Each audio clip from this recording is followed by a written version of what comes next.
como a senhora imagina um mundo sem trabalho? Veja, bom, primeiro eu agradeço aqui a distinção de me convidarem para uma entrevista, né, para um importante veículo que é de divulgação jurídica, que é o Conjur. Respondendo à sua pergunta, eu invoco aqui o professor Harari, professor, né, de História em Jerusalém, que é um grande estudioso, né, da automação, da revolução tecnológica. E ele diz que desde o século XIX ele ouve esta afirmação. E eu diria que primeiro se dizia que o homem estava sendo substituído pela máquina. Hoje se diz, não, o homem está sendo substituído pela tecnologia. E diz o professor Harari, até hoje não se identificou não se concretizou essa hipótese. E diz ele, e não vai se concretizar porque o que precisa é atualizar-se, né? É investir em formação, em capacitação. As pessoas têm que, muitas vezes, ajustar-se às novas demandas do mercado e habilitar-se para o exercício de profissões que estão demandando pessoas. Mas sempre nós necessitaremos do trabalho humano. Este nunca será extinto. Acho que a extinção do Ministério do Trabalho ocorreu num contexto de extinção de outros ministérios também, né, para enxugar o número de ministérios, porque as funções estão preservadas do Ministério do Trabalho. E o grande exemplo é a fiscalização do trabalho. Nós temos os fiscais exercendo, né, o seu trabalho sem nenhuma alteração e identifico que, pelo que tenho visto, que as demais funções que antes eram exercidas pelo Ministério, hoje são pela Secretaria do Trabalho. É importante, coloco isso até como uma prioridade na minha missão aqui à frente do TST, presidindo o TST, que é mostrar, revelar à sociedade, às demais instituições, a importância da Justiça do Trabalho. Em primeiro lugar, não vejo qualquer argumento que diga que ela vai provocar alguma economia. Pelo contrário. Bom, primeiro que o Poder Judiciário não foi feito para dar lucro ou produzir economia, mas a estrutura da Justiça do Trabalho ela é maior, inclusive, do que a estrutura da Justiça Federal. As demandas são em número maior, de forma que nós sempre teríamos que ter o Poder Judiciário para conhecer e julgar essas demandas.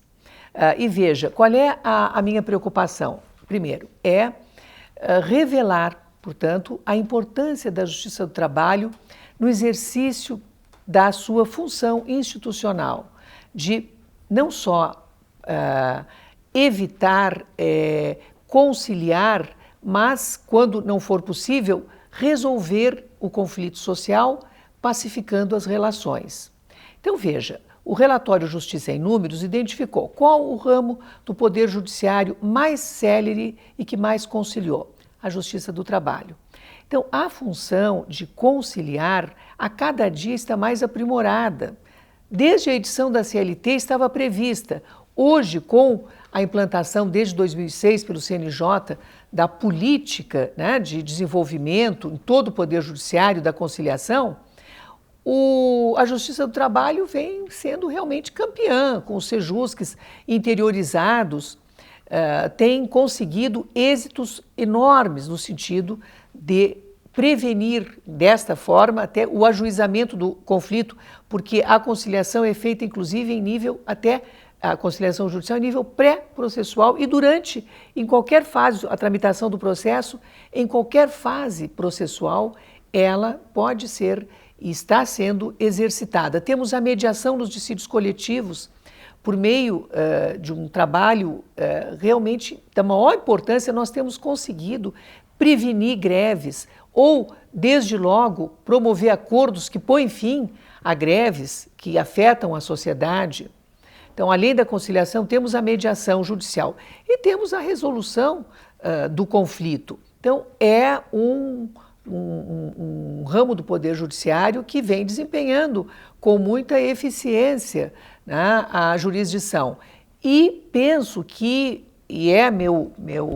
minha preocupação é estimular a divulgação desses dados e demonstrar à sociedade essa importância, e também promover sempre que se pratique, se exercite a atividade fim, se privilegie o exercício da atividade fim, ou seja, vamos aperfeiçoar, vamos investir em tecnologia, tornar o processo judicial eletrônico cada vez mais acessível, é a mais informatizada, é a Justiça do Trabalho, os ramos do Poder Judiciário. Nós estamos com o PJE praticamente introduzido 100%, eu acho que 98%. Então, com ferramentas que não só auxiliam o juiz a ser célere, a ter instrumentos que lhe possibilitem, desde logo, conhecer a jurisprudência e exercer com mais conforto a sua atividade, mas também para os advogados, apresentando a eles facilidades. Antes, um advogado tinha que, muitas vezes, fazer uma viagem para protocolar um recurso, né? Hoje, com o PJE divulgado, estabelecido, os advogados também conseguem trabalhar à distância com muita facilidade. Então, esses mecanismos, essas ferramentas têm que ser objeto de permanente atualização, investimento, métodos de gestão, né, dos processos, metas, cumprimento de metas que o CNJ propõe.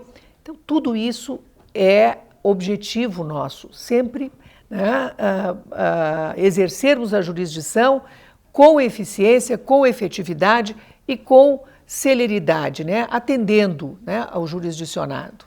Depois da reforma, os números caíram? Veja, caíram no primeiro grau.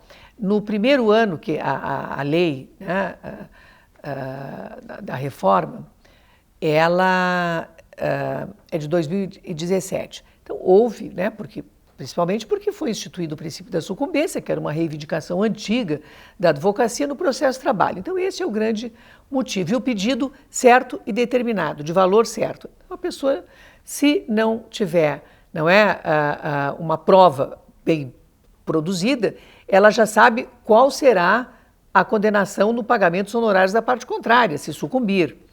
Então, isto causou, inicialmente, uma redução de 34% no número de ações de reclamações trabalhistas ajuizadas. Mas já no ano de 2019, já identificamos que 4% de acréscimo já foi produzido. Então, na verdade, o que nós temos hoje? Uma redução de 30%. E a situação já está, digamos assim, assimilada. Não sabemos como será, se continuará agora, depois da queda, subindo novamente esse percentual. Agora, nos tribunais, especialmente no TST, nós ainda não tivemos esta percepção, não há ainda numericamente constatado qualquer redução, porque os recursos interpostos já estavam em tramitação. Então, no primeiro grau, os dados são esses. A reforma que foi feita, ela alcançou diversos institutos e procurou atualizar a CLT, disciplinando o trabalho intermitente, o trabalho em tempo parcial, o teletrabalho, que já vinha sendo praticado, é uma modalidade muito eficiente, inclusive incorporando ao corpo da CLT, quer dizer, incorporando a CLT, trazendo para dentro dela a disciplina do trabalho autônomo. Porque, veja, a competência da Justiça do Trabalho é para julgar conflitos que surgem no âmbito das relações de trabalho. A relação de emprego é uma espécie de relação de trabalho. Então, pode haver uma prestação. Então, o Código Civil, sempre, desde 2002, tinha previsão de disciplina, era o chamado contrato, que está no Código Civil, de prestação de serviços, quando um particular, uma pessoa física, presta serviço a uma pessoa física ou jurídica. Mas agora, e ele já era aplicável, portanto, no âmbito das relações de trabalho, que não eram relações com subordinação capaz de ensejar um vínculo de emprego. Mas, hoje, nós temos incorporada a CLT, a disciplina do trabalho autônomo. Ocorre que hoje a velocidade da tecnologia é muito grande, então nós já temos outros fenômenos, outras formas de produção, outras formas de prestar o trabalho que não foram disciplinadas, que é o trabalho por meio das plataformas digitais, a inteligência artificial, a robótica, a cibernética, enfim, são modalidades que estão já chegando aos tribunais, os conflitos delas derivados, né? Como é o caso do trabalho por meio do Uber, né? Então é um leque de opções, a economia on demand. Nós não temos mais hoje, não, uma coleção de automóveis esperando que o comprador chegue para adquirir um. Nós vamos produzir de acordo com a demanda. E assim em todos os ramos de atividade. Você não chega numa loja e tem hoje modelos de televisão para você escolher, você vai comprando pela internet ou na própria loja o showroom é pela internet. Então, mudou realmente a forma de prestação de trabalho, a forma de produção e isto, sem dúvida, enseja, não é, uma legislação que regulamente essas novas formas de trabalho e de produção. Então, penso que isto promove, inclusive, segurança jurídica, porque nós teremos uma regra jurídica disciplinando, que hoje não temos nem no tocante à definição da responsabilidade civil, né, nas relações que existem por meio de plataformas digitais. A justiça tem que dar resposta, ela não pode deixar de julgar. Então, veja, se julga com a lei pretérita e se aplicam princípios constitucionais, se constroem decisões com fundamento, quando não há uma regra específica, com base, né, nos princípios constitucionais, né, com base nos princípios legais, com base nos precedentes. Cada vez mais o nosso sistema adota, né, o da common law.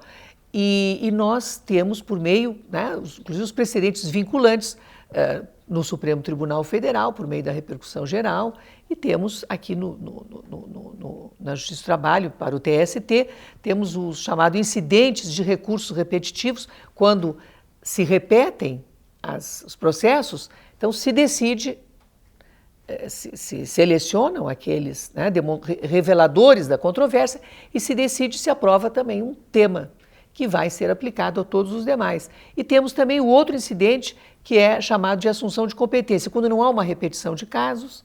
Então, um caso se revela muito importante, então nós vamos decidir, por meio de uma decisão do Pleno do TST, em caráter geral, firmar uma tese.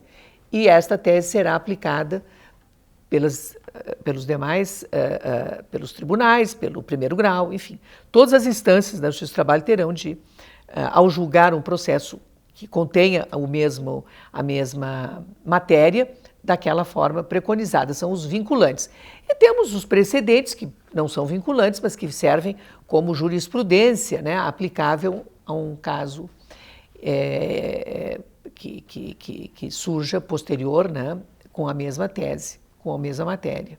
A lei é protecionista naquilo que deve ser. Protege a mulher em relação a trabalhos que exigem esforço físico além das suas capacidades, protege a maternidade, protege, né, contra a gestante e a lactante, contra o exercício do trabalho insalubre, mas que muitos chamam de falsas proteções, porque excluem a mulher. Mas vejam que a lei protege quando é necessário fazê-lo.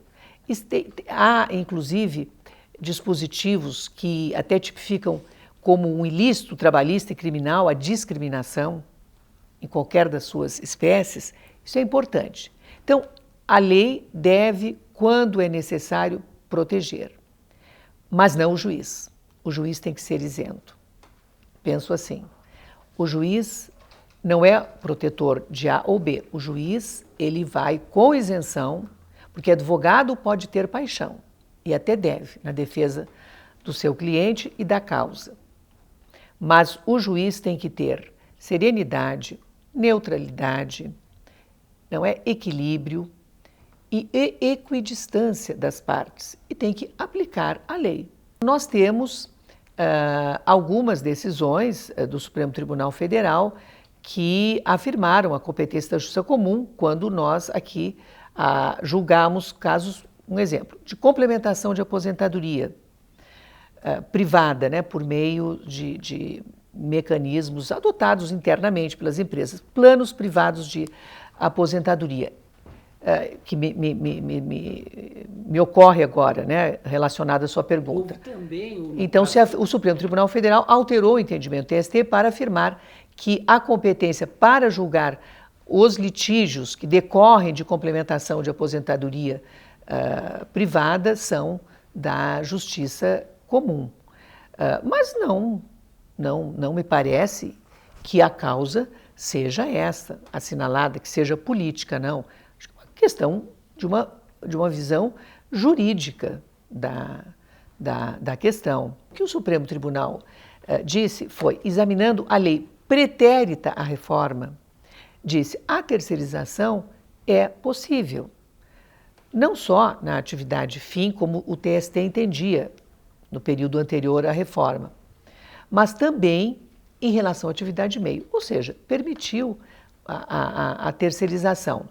Permitiu não, entendeu que não havia impedimento legal para que a terceirização se efetivasse no plano das relações de trabalho.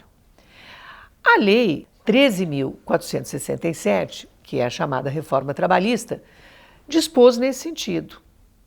Só que a decisão do Supremo foi prolatada já no período em que vigia a lei anterior. Mas serviu para demonstrar que, independente da reforma, a nossa jurisprudência teria que se ajustar ao entendimento do Supremo. E hoje essa questão está pacificada, porque a lei dispôs no sentido em que o próprio Supremo interpretou a própria legislação anterior. E a outra situação foi em relação ao grande tema, digamos, o grande foco da reforma trabalhista, qual foi? A valorização da autonomia da vontade, a coletiva e a individual. Isso ficou muito claro. E o que é que o Supremo Tribunal Federal também julgou antes mesmo da reforma, que positivou, não é, esta valorização da negociação coletiva, dispondo especificamente, casuisticamente, sobre as hipóteses em que se pode coletivamente ajustar, inclusive contra a lei. Não se pode contra a Constituição da República, mas se pode contra a lei, porque a convenção ou o acordo é lei entre as partes, né? E as partes são maiores capazes e sabem o que é melhor para si próprias. Acórdão muito conhecido, a relatoria do ministro Barroso, no Supremo Tribunal Federal, dispôs no sentido, já no primeiro que examinou, da validade dos PDVs, da negociação coletiva que, desde que a quitação fosse prevista, né, todos conhecemos essa decisão, mas valorizou a negociação coletiva, dizendo da validade da eficácia extintiva das obrigações resultantes do contrato de trabalho, desde que a quitação estivesse expressamente prevista. E nós temos decisões do Supremo Tribunal Federal e temos agora especificamente um tema que está para ser julgado, que é o 1046, onde, de forma abrangente, né, se levou ao Supremo Tribunal Federal o exame desta questão, também em período até referente a um período anterior. Mas a lei só veio enfatizar o que a Constituição já dizia, que é possível. A Constituição já dizia desde 88, em matéria de salário e de jornada, é possível flexibilizar por meio da negociação coletiva. E esse entendimento, realmente, o Supremo Tribunal Federal afirmou. E o TST tem agora, né, processos que estão aguardando a decisão no tema 1046, onde nós vamos ver a amplitude, né, se alcança realmente toda a negociação coletiva, né, toda a cláusula coletiva, a validade de qualquer cláusula coletiva, porque isto está de acordo de forma expressa com a nova disciplina introduzida pela reforma, que dispõe lá no artigo 8º, parágrafos agora 2º e 3º, que foram introduzidos, que A justiça cabe hoje, a justiça do trabalho, apenas examinar as questões formais, não o conteúdo. Então vai haver objeto, se o agente é capaz, o objeto é lícito e a forma está prevista em lei ou não é vedada por lei. Mas o conteúdo da negociação coletiva está preservado da avaliação judicial, é o que está na reforma. Quais são os limites do chamado ativismo judicial? Veja, eu tenho estudado bem essa matéria e posso dizer que o ativismo judicial não é um fenômeno brasileiro, menos ainda exercido por vontade, por voluntarismo do juiz. Não. É um fenômeno estudado e constatado já há décadas em mais de 80 países. Tanto que o professor Hans Hirschel, ele estuda e identifica muito bem o fenômeno do ativismo e diz que ele chama de juristocracia. O que significa isso? O juiz hoje diz não só sobre o direito, mas também sobre a política. E isto se observa de forma generalizada porque os outros poderes, o próprio poder executivo, legislativo, muitas vezes eles transferem para o poder judiciário esse encargo de dizer sobre questões que são controvertidas, não é? Então hoje nós temos, não é, o poder judiciário dizendo sobre o aborto, né, sobre a filiação partidária, sobre a antecipação terapêutica, né, da gravidez do feto anencéfalo, sobre pesquisas com células tronco inabilitadas, né, para a reprodução, e nas esferas especializadas também isso está ocorrendo. Então, é realmente um fenômeno que é ocasionado, diz o professor Hirschel, pela transferência destas competências dos próprios poderes para o judiciário, que seria, digamos, o poder mais apolítico, não é a expressão ADEU, mas seria, numa linguagem simples, o poder mais apolítico, não tem que, não é eleito, é um cargo vitalício, enfim, se poupa um desgaste político de uma decisão, decidir uma questão controvertida, né? E isto também está sendo exercitado em situações, no Poder Judiciário Trabalhista, em situações em que não há uma regra jurídica expressa, que, como nós vimos, a velocidade das mudanças é muito grande, ou porque é um caso muito difícil, um hard case. E qual é a solução? O professor Cass Sunstein, de Harvard, ele propõe, examinando as consequências do ativismo judicial, ele diz, não, temos que ele sugere o chamado minimalismo judicial. O que é o minimalismo judicial?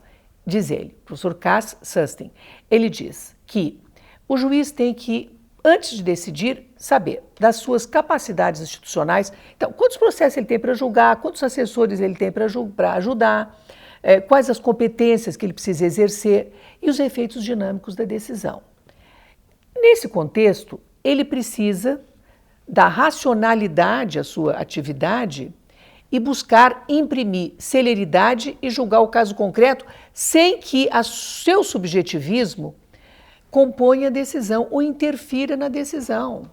Então ele diz, o importante não é construir teorias filosóficas que podem gerar estas, digamos, disparidades entre decisões de um juiz para outro juiz e que possam, não é, dar segurança jurídica, previsibilidade às decisões e, assim, se acentuar a unidade que deve haver dentro do Poder Judiciário. E agora eu concluo que, nessa perspectiva, eu identifico a importância dos precedentes com força vinculante, porque é a forma de dar e promover segurança jurídica, não é? Previsibilidade às decisões, sobretudo o aspecto amplo da segurança jurídica, por meio da fixação destes temas com efeito vinculante ou mesmo sem efeito vinculante, mas os tribunais não é? Uniformizarem e assim promoverem essa segurança jurídica, né, de uma forma substancial. Também a Justiça do Trabalho é mais igualitária em relação a gênero. No primeiro grau, nós temos mais de 50%, um pouquinho mais de 50% de mulheres juízas. Nos tribunais regionais, quase 40%, 39, alguma coisa, de mulheres. Então, é o ramo do Poder Judiciário que puxa para cima a estatística feminina, de participação feminina. No Tribunal Superior é que nós estamos aqui, até nós já fomos 6, somos 5, isso dá um percentual de 18,5%. Então, a tendência é que o crescimento seja logo corrigido. Por quê? Porque na medida em que nós temos na base já uma preponderância de mulheres e nos tribunais regionais ainda não está equalizado, mas também não há disparidade, naturalmente nós vamos corrigir. Mas veja, o trabalho de esclarecimento nesse sentido e de as mulheres contribuírem com o seu trabalho bem feito e com a sua capacidade de trabalho, com a sua garra, para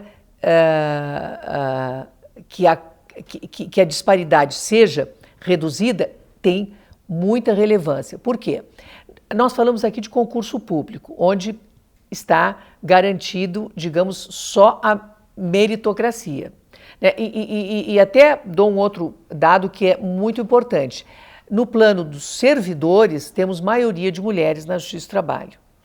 Aliás, em todo o Poder Judiciário aí. Há mais servidoras do que servidores.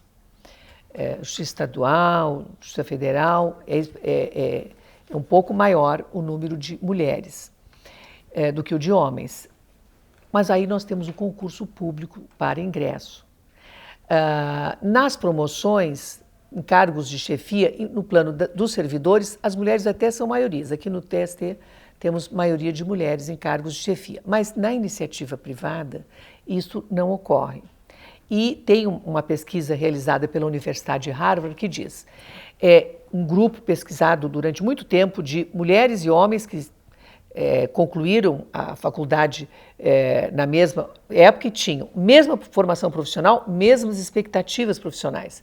Só que o tempo revelou que nas promoções e no acesso aos cargos mais elevados na hierarquia profissional, a preponderância foi de homens.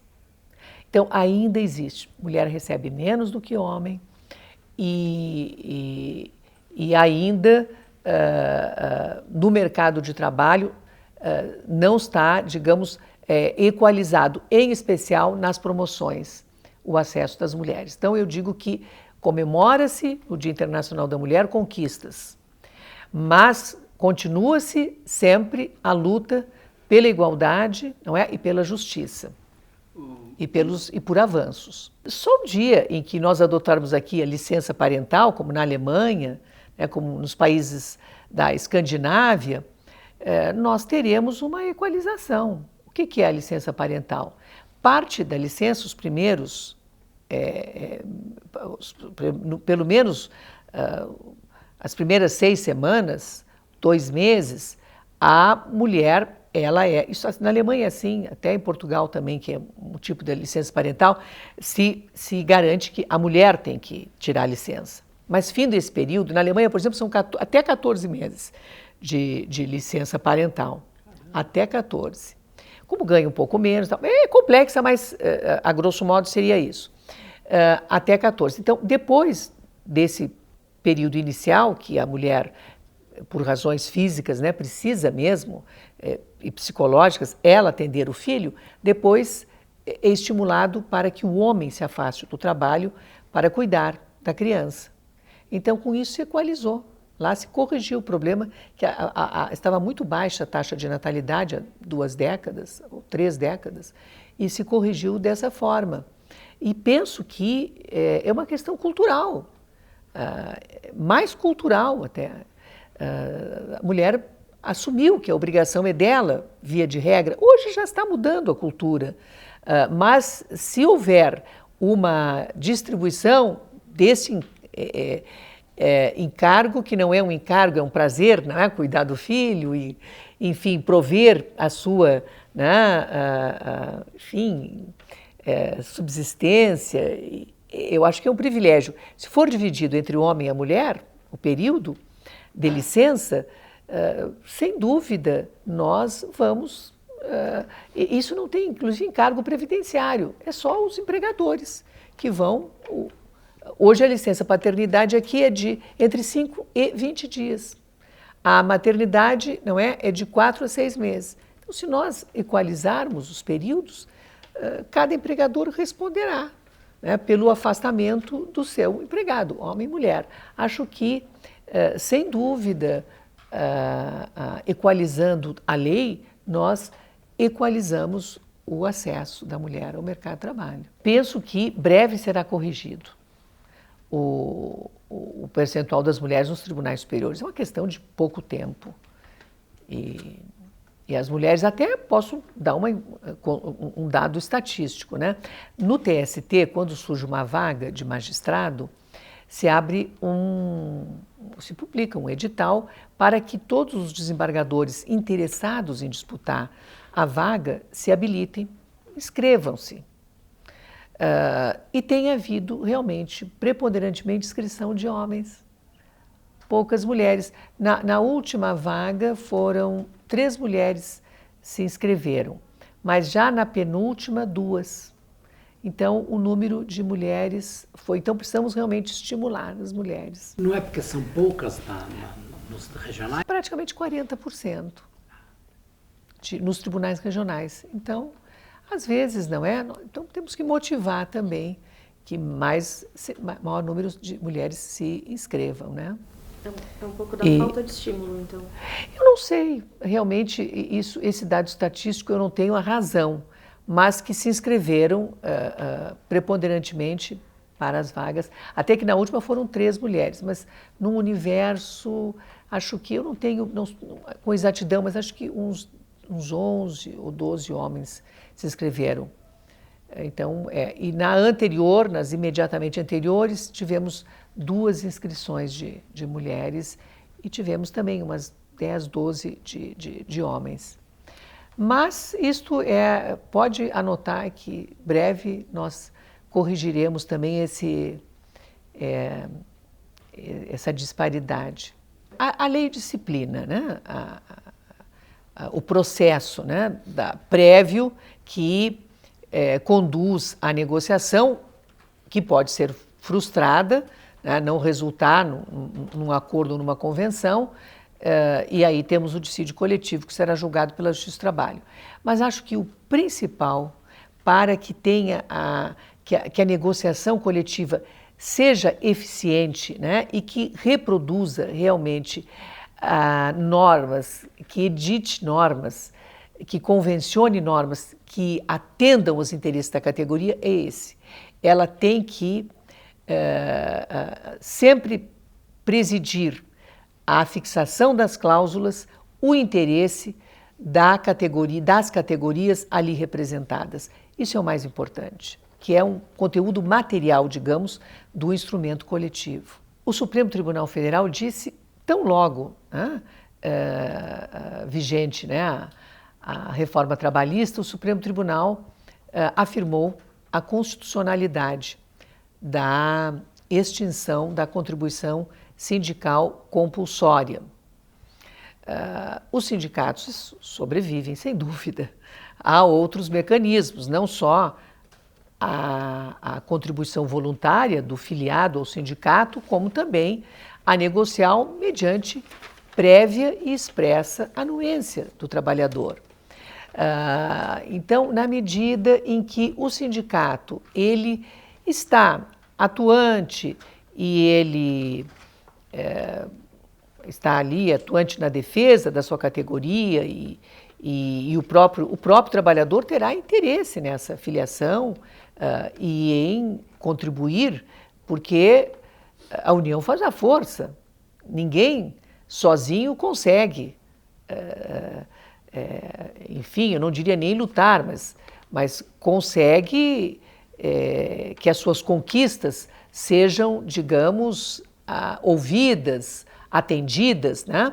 Então, a organização sindical, ela tem importância não só para o sindicato, mas sobretudo para o trabalhador, não só para o empresário, não só para o sindicato patronal, mas para o empresariado.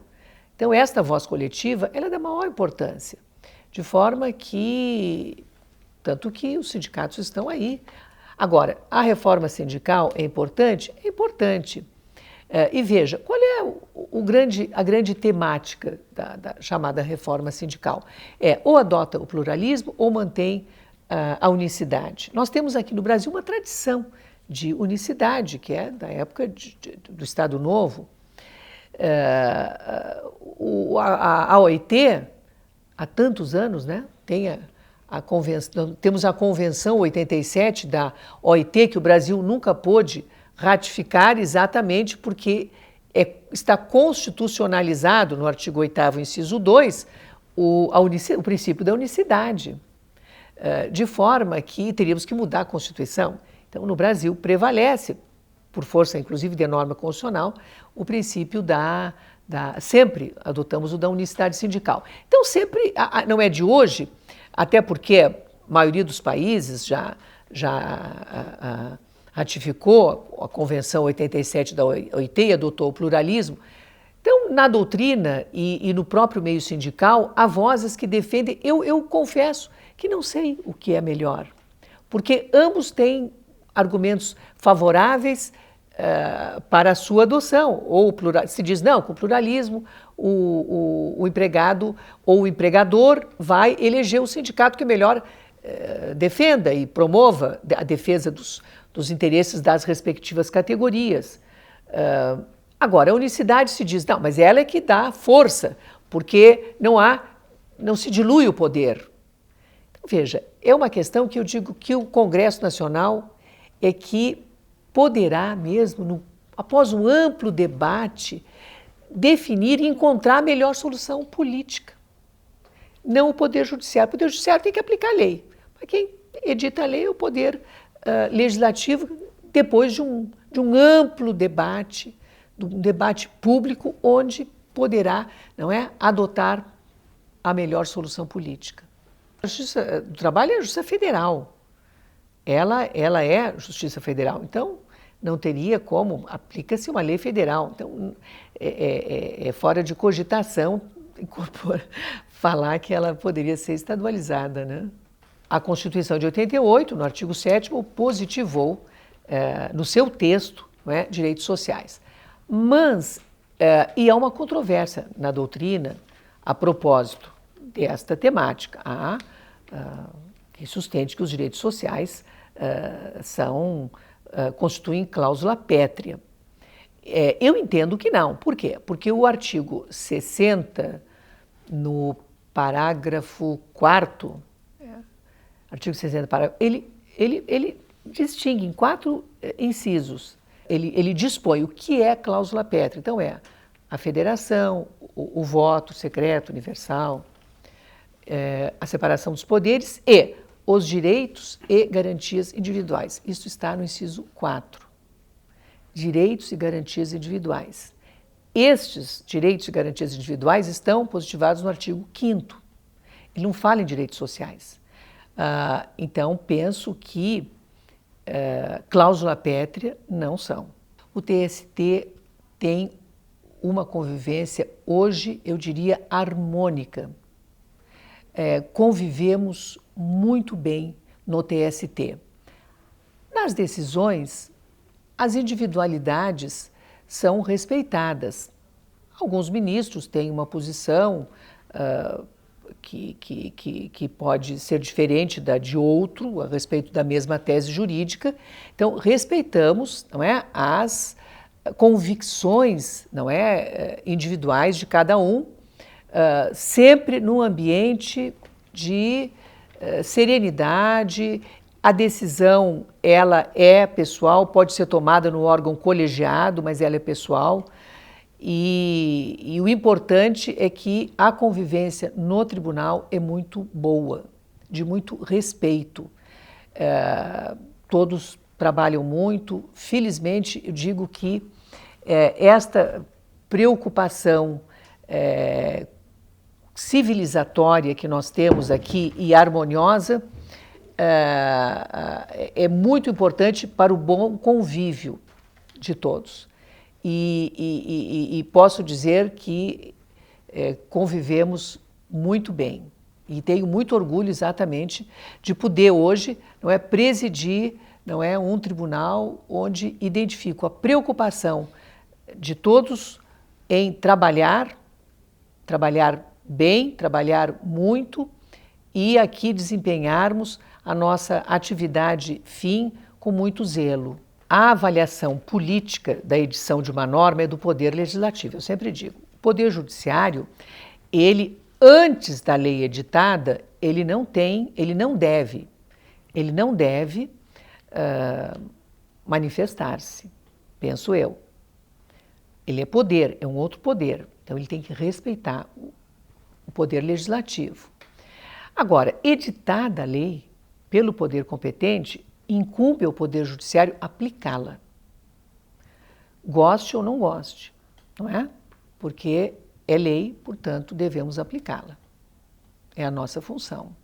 Ao caso concreto, quando aquela norma jurídica incidir sobre aquele fato ocorrido. Então, devo aplicar a lei. O nosso desafio hoje, temos um desafio permanente, que é julgar o número elevado, com rapidez e eficiência, o número elevado de processos. Daí o estímulo aos mecanismos de autocomposição que nós aqui exercitamos.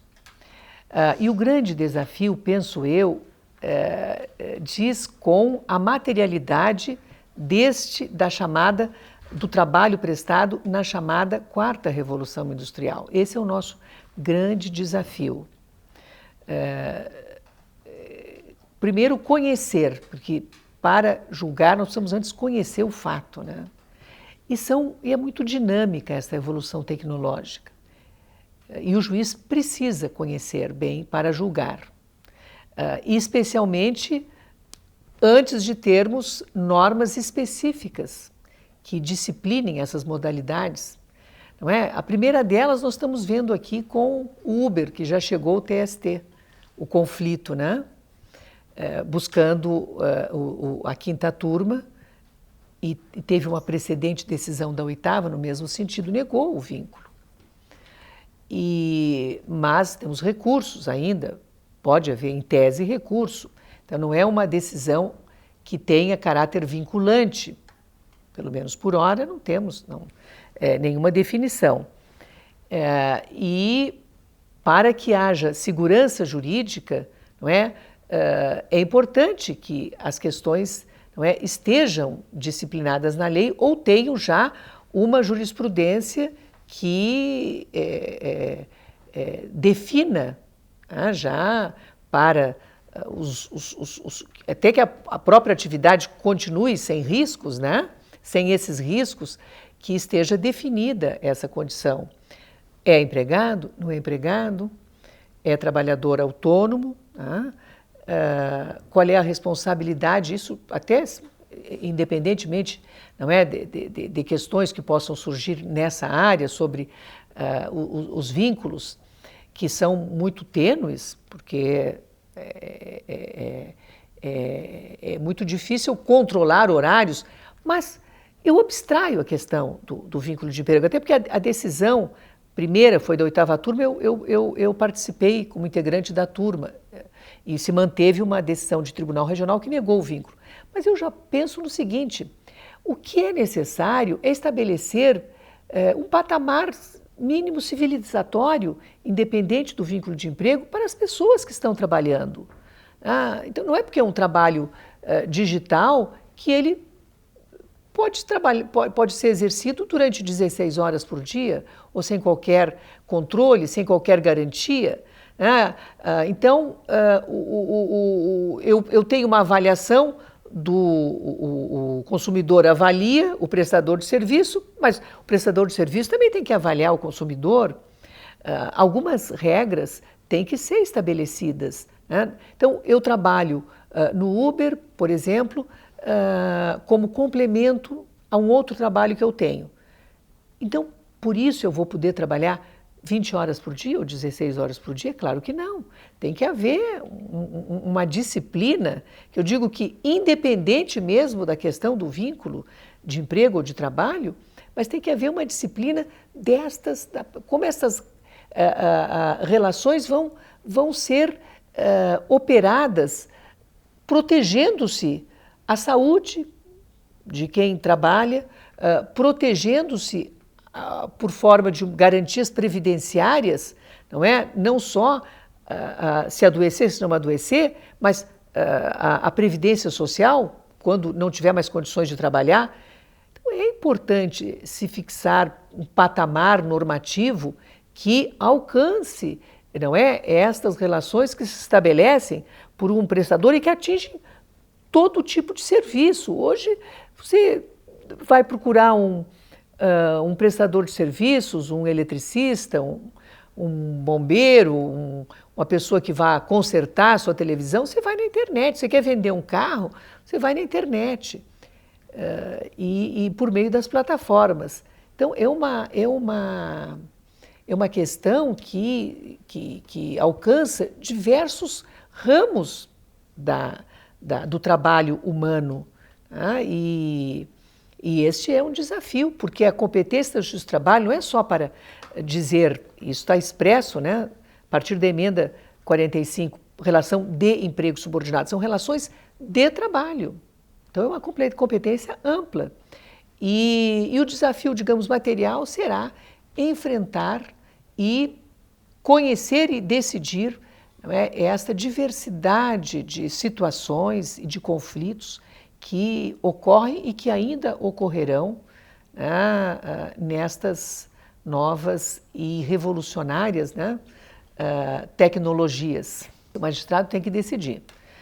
Se não houver uma regra jurídica, isso o próprio artigo 8º da CLT estabelece, tem os princípios gerais de direito, né, tem o direito civil, o direito comum, e tem, sobretudo hoje, né, os chamados precedentes. Vamos ver como que, num caso similar, outro juiz decidiu, né, e construir, assim, da forma que eu digo mais de acordo com o pensamento, né, do Dworkin, a teoria da integridade, de forma a que exista não exista uma disparidade, não é que exista uma uniformidade, que se forme por meio das próprias decisões, por meio da própria jurisprudência, até que venha um precedente vinculante, que se forme de forma, digamos, harmônica o entendimento, para que não ocorram decisões díspares e que assim se observe, não é, este princípio constitucional da segurança jurídica tão importante para afirmar as relações, importante para o trabalhador, importante para o empregador que vai investir, a segurança jurídica. Então, dessa forma, utilizando-se, né, de todos esses instrumentos aqui que referi, nós podemos, né, decidir as questões de forma integrada, né, segura e previsível.